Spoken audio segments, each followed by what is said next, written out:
APJ Abdul Kalam Bharat के पूर्व राष्ट्रपति और परमाणु वैज्ञानिक 1931-2015। अबुल पकर जैनुलाब्दीन अब्दुल कलाम, अंग्रेजी एपीजे अब्दुल कलाम, जो मिसाइल मैन और जनता के राष्ट्रपति नाम से भी जाने जाते हैं, भारतीय गणतंत्र के 11वें निर्वाचित राष्ट्रपति थे। वे भारत के पूर्व राष्ट्रपति, जाने माने वैज्ञानिक और अभियंता, इंजीनियर के रूप में विख्यात थे। उन्होंने सिखाया, जीवन में चाहे जैसे भी परिस्थिति क्यों न हो, पर जब आप अपने सपने को पूरा करने की ठान लेते हैं तो उन्हें पूरा करके ही रहते हैं। अब्दुल कलाम मसूदी के विचार आज भी युवा पीढ़ी को आगे बढ़ने के लिए प्रेरित करते हैं।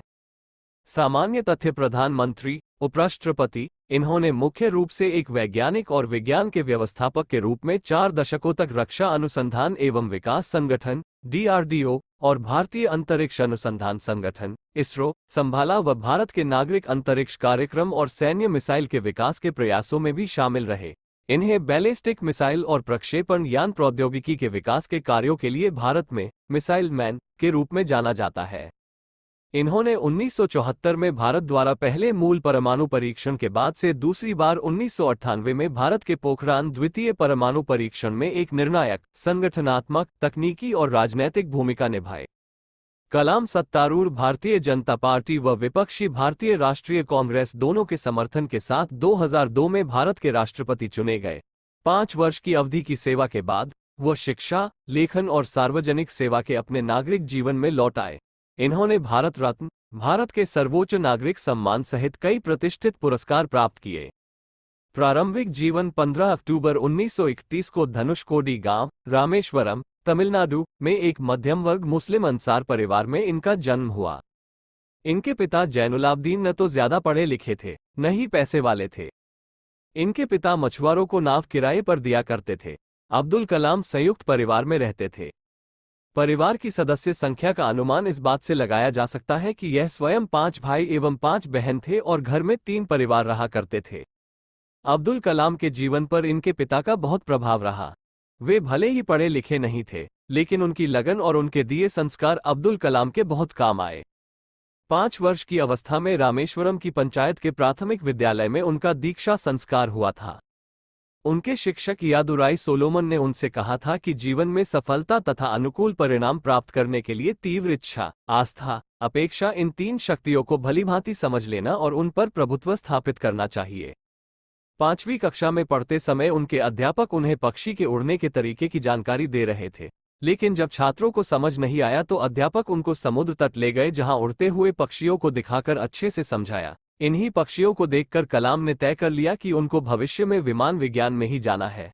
कलाम के गणित के अध्यापक सुबह ट्यूशन लेते थे, इसलिए वो सुबह 4 बजे गणित की ट्यूशन पढ़ने जाते थे।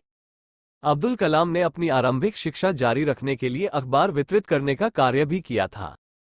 कलाम ने 1950 में मद्रास इंस्टीट्यूट ऑफ टेक्नोलॉजी से अंतरिक्ष विज्ञान में स्नातक की उपाधि प्राप्त की है। स्नातक होने के बाद उन्होंने हावरक्राफ्ट परियोजना पर काम करने के लिए भारतीय रक्षा अनुसंधान एवं विकास संस्थान में प्रवेश किया। 1962 में वे भारतीय अंतरिक्ष अनुसंधान संगठन में आए, जहां उन्होंने सफलतापूर्वक कई उपग्रह प्रक्षेपण परियोजनाओं में अपनी भूमिका निभाई। परियोजना निदेशक के रूप में भारत के पहले स्वदेशी उपग्रह प्रक्षेपण यान SLV-3 के निर्माण में महत्वपूर्ण भूमिका निभाई, जिससे जुलाई 1982 में रोहिणी उपग्रह सफलतापूर्वक अंतरिक्ष में प्रक्षेपित किया गया था। वैज्ञानिक जीवन: यह मेरा पहला चरण था, जिसमें मैंने 3 महान शिक्षकों विक्रम साराभाई, प्रोफेसर सतीश धवन और ब्रह्म प्रकाश से नेतृत्व सीखा। मेरे लिए ये सीखने और ज्ञान के अधिग्रहण के समय था। अब्दुल कलाम IIT गुवाहाटी में अभियांत्रिकी के छात्रों को संबोधित करते अब्दुल कलाम।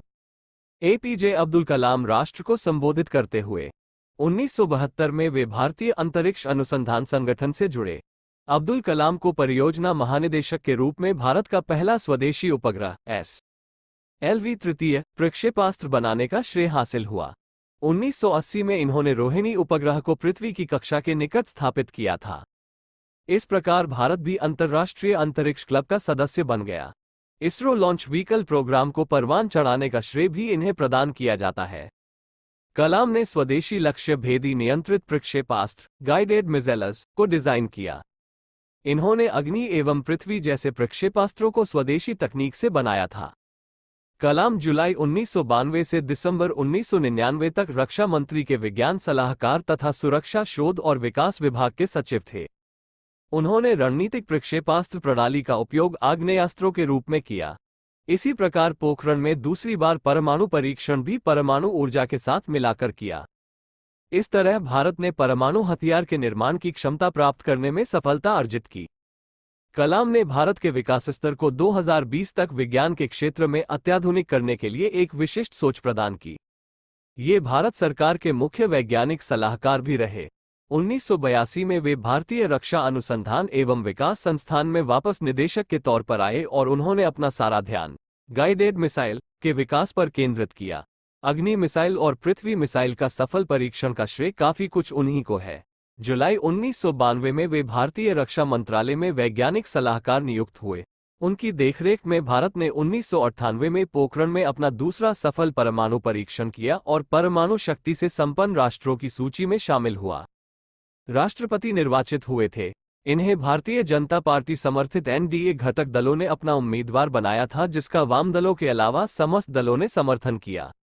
18 जुलाई 2002 को कलाम को 90% बहुमत द्वारा भारत का राष्ट्रपति चुना गया था और इन्हें 25 जुलाई 2002 को संसद भवन के अशोक कक्ष में राष्ट्रपति पद की शपथ दिलाई गई। इस संक्षिप्त समारोह में प्रधानमंत्री अटल बिहारी वाजपेयी, उनके मंत्रिमंडल के सदस्य तथा अधिकारीगण उपस्थित थे।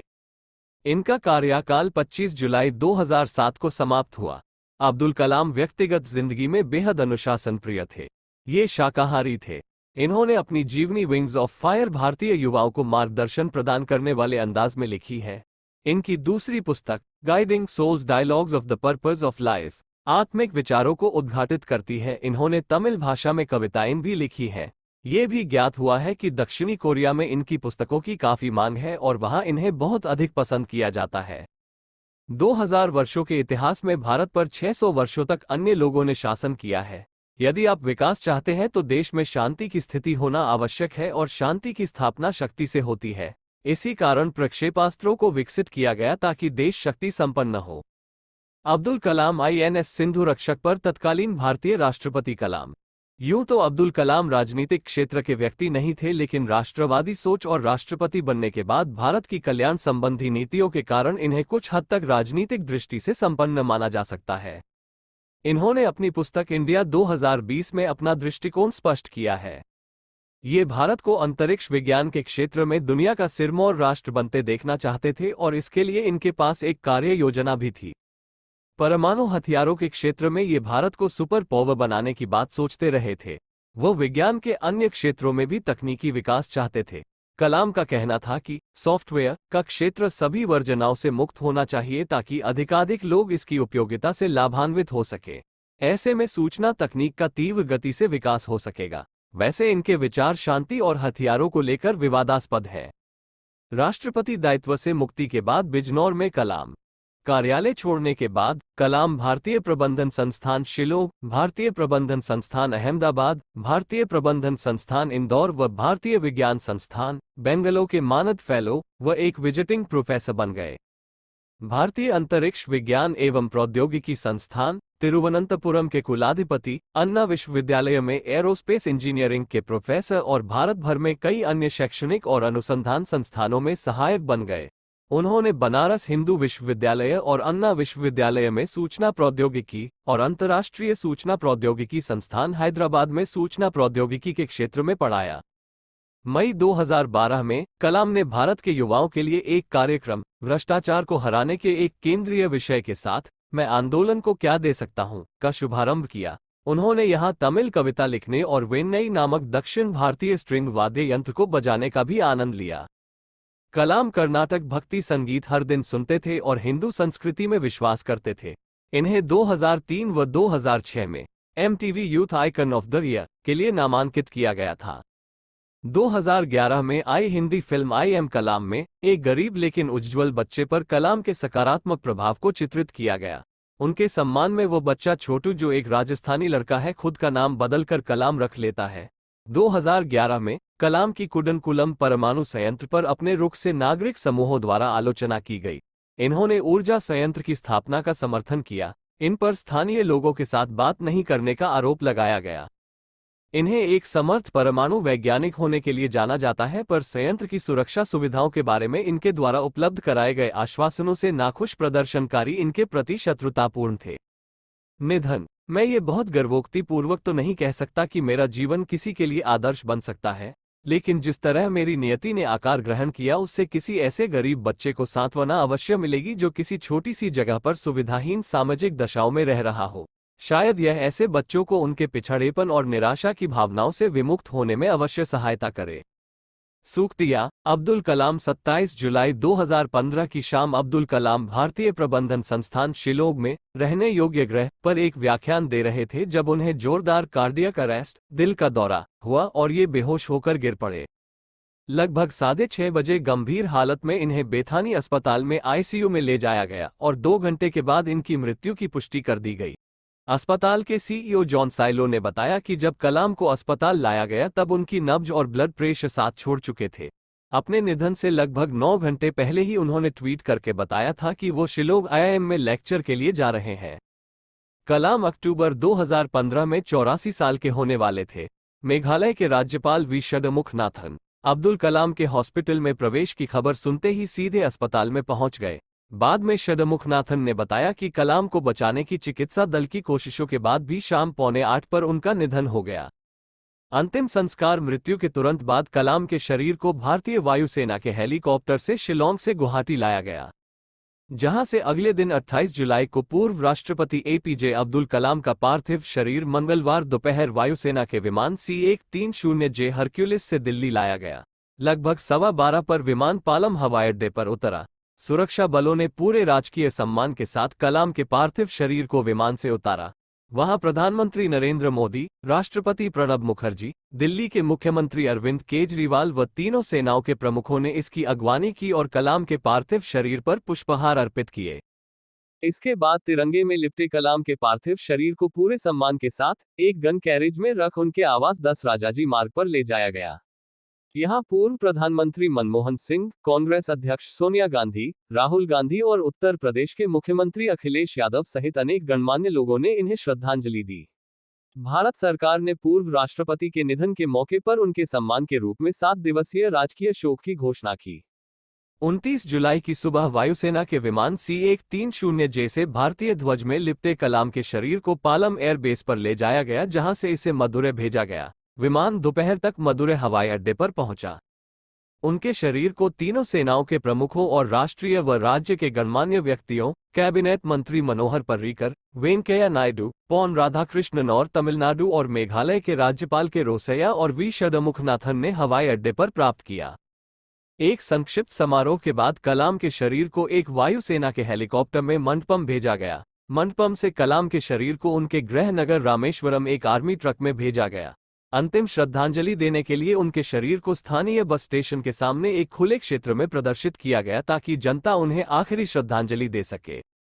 30 जुलाई 2015 को पूर्व राष्ट्रपति को पूरे सम्मान के साथ रामेश्वरम के पी करूम्बू ग्राउंड में दफना दिया गया।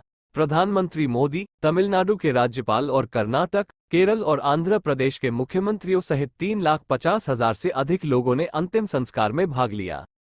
प्रतिक्रिया। अब्दुल कलाम के निधन पर काला रिबन दिखाता गूगल का मुख्य पृष्ठ। कलाम के निधन से देश भर में और सोशल मीडिया में पूर्व राष्ट्रपति को श्रद्धांजलि देने के लिए अनेक कार्य किए गए। भारत सरकार ने कलाम को सम्मान देने के लिए 7 दिवसीय राजकीय शोक की घोषणा की। राष्ट्रपति प्रणब मुखर्जी, उपराष्ट्रपति हामिद अंसारी, गृह मंत्री राजनाथ सिंह और अन्य नेताओं ने पूर्व राष्ट्रपति के निधन पर शोक व्यक्त किया। प्रधानमंत्री नरेंद्र मोदी ने कहा, उनका, कलाम का, निधन वैज्ञानिक समुदाय के लिए एक बड़ी क्षति है। वो भारत को महान ऊंचाइयों पर ले गए। उन्होंने हमें मार्ग दिखाया। पूर्व प्रधानमंत्री मनमोहन सिंह, जिन्होंने कलाम के साथ प्रधानमंत्री के रूप में सेवा की थी, उन्होंने कहा, उनकी मृत्यु के साथ हमारे देश ने एक महान मनुष्य को खोया है जिसने हमारे देश की रक्षा प्रौद्योगिकी में आत्मनिर्भरता को बढ़ावा देने के लिए अभूतपूर्व योगदान दिया है। मैंने प्रधानमंत्री के रूप में कलाम के साथ बहुत निकटता से काम किया है। मुझे हमारे देश के राष्ट्रपति के रूप में उनकी सलाह से लाभ हुआ।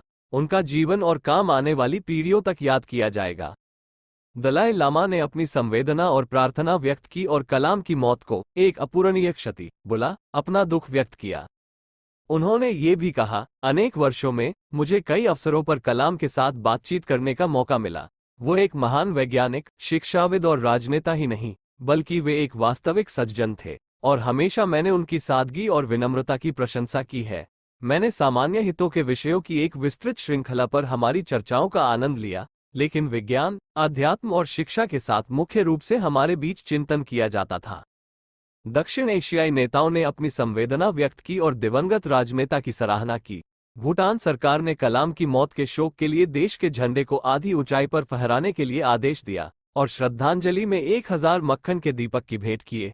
भूटान के प्रधानमंत्री शेरिंग तबगे ने कलाम के प्रति अपना गहरा दुख व्यक्त करते हुए कहा, वे एक महान नेता थे जिनकी सभी ने प्रशंसा की, विशेषकर भारत के युवाओं के वे प्रशंसनीय नेता थे जिन्हें वे जनता का राष्ट्रपति बुलाते थे। बांग्लादेश की प्रधानमंत्री शेख हसीना ने उनकी व्याख्या करते हुए कहा, एक महान राजनेता, प्रशंसित वैज्ञानिक और दक्षिण एशिया के युवा पीढ़ी के लिए प्रेरणा स्रोत के सहयोग। उन्होंने कलाम की मृत्यु को भारत के लिए अपूरणीय क्षति से भी परे बताया। उन्होंने ये भी कहा कि भारत के सबसे प्रसिद्ध बेटे, पूर्व राष्ट्रपति के निधन पर हमें गहरा झटका लगा है। एपीजे अब्दुल कलाम अपने समय के सबसे महान ज्ञानियों में से एक थे। वो बांग्लादेश में भी बहुत सम्मानित थे। उनकी विज्ञान और प्रौद्योगिकी के क्षेत्र में भारत की वृद्धि करने के लिए अमूल्य योगदान के लिए वे सभी के द्वारा हमेशा याद किए जाएंगे। वे दक्षिण एशिया की युवा पीढ़ी के लिए प्रेरणा का स्रोत थे जो उनके सपनों को पंख देते थे। बांग्लादेश नेशनलिस्ट पार्टी की प्रमुख खालिदा जिया ने कहा, एक परमाणु वैज्ञानिक के रूप में उन्होंने लोगों के कल्याण में स्वयं को समर्पित किया। अफगानिस्तान के राष्ट्रपति अशरफ गनी ने कलाम को लाखों लोगों के लिए एक प्रेरणादायक शख्सियत बताया। ये नोट करते हुए, हमें अपने जीवन से बहुत कुछ सीखना है। नेपाली प्रधानमंत्री सुशील कोइराला ने भारत के लिए कलाम के वैज्ञानिक योगदानों को याद किया। नेपाल ने एक अच्छा दोस्त खो दिया है और मैंने एक सम्मानित और आदर्श व्यक्तित्व को खो दिया है। पाकिस्तान के राष्ट्रपति ममनून हुसैन और पाकिस्तान के प्रधानमंत्री नवाज शरीफ ने पूर्व राष्ट्रपति के निधन पर उनके प्रति दुख, शोक व संवेदना व्यक्त की। श्रीलंका के राष्ट्रपति मैत्रीपाला सिरिसेना ने कहा, कलाम दृढ़ विश्वास और अदम्य भावना के आदमी थे। मैंने उन्हें दुनिया के एक उत्कृष्ट राजनेता के रूप में देखा था। उनकी मौत भारत के लिए, बल्कि पूरी दुनिया के लिए अपूरणीय क्षति है। इंडोनेशियाई राष्ट्रपति सुसीलो बम्बनग युधोयोनो, मलेशिया के प्रधानमंत्री नजीब रजाक, सिंगापुर के प्रधानमंत्री ली सियन लूंग, संयुक्त अरब अमीरात के राष्ट्रपति शेख खलीफा बिन जायद अल नहयान सहित अन्य अंतर्राष्ट्रीय नेताओं और संयुक्त अरब अमीरात के प्रधानमंत्री और दुबई के शासक ने भी कलाम को श्रद्धांजलि अर्पित की। रूसी राष्ट्रपति व्लादिमीर पुतिन ने भारत सरकार, भारत के सभी लोगों के लिए और मृतक नेता ले प्रियजनों के लिए अपनी गंभीर संवेदना व्यक्त की और अपनी सहानुभूति और समर्थन से अवगत कराते हुए कहा, कलाम को हमारे देशों के बीच लगातार मैत्रीपूर्ण संबंधों के एक प्रतिपादक के रूप में याद किया जाएगा। उन्होंने भारत की राष्ट्रीय सुरक्षा को सुनिश्चित करने में सामाजिक, आर्थिक, वैज्ञानिक और तकनीकी प्रगति के लिए व्यक्तिगत योगदान दिया। उन्होंने पारस्परिक रूप से लाभप्रद रूसी भारतीय सहयोग जोड़ने के लिए बहुत कुछ किया। संयुक्त राज्य अमेरिका के राष्ट्रपति बराक ओबामा ने कहा, अमेरिकी लोगों की ओर से मैं पूर्व भारतीय राष्ट्रपति एपीजे अब्दुल कलाम के निधन पर भारत के लोगों के लिए अपनी गहरी संवेदना का विस्तार करना चाहता हूं। एक वैज्ञानिक और राजनेता, कलाम ने अपनी विनम्रता से घर में और विदेशों में सम्मान कमाया और भारत के सबसे महान नेताओं में से एक बने। भारत अमेरिका के मजबूत संबंधों के लिए डॉ कलाम ने सदा वकालत की। 1962 में संयुक्त राज्य अमेरिका की यात्रा के दौरान नासा के साथ अंतरिक्ष सहयोग को गहरा करने के लिए काम किया। भारत के 11वें राष्ट्रपति के रूप में इनके कार्यकाल के दौरान अमेरिका भारत संबंधों में अभूतपूर्व वृद्धि देखी गई। उपयुक्त रूप से नामित पीपुल्स प्रेसिडेंट, जनता के राष्ट्रपति ने सार्वजनिक सेवा, विनम्रता और समर्पण से दुनिया भर के लाखों भारतीयों और प्रशंसकों को एक प्रेरणा प्रदान की। व्यक्तिगत जीवन, कलाम अपने व्यक्तिगत जीवन में पूरी तरह अनुशासन का पालन करने वालों में से थे।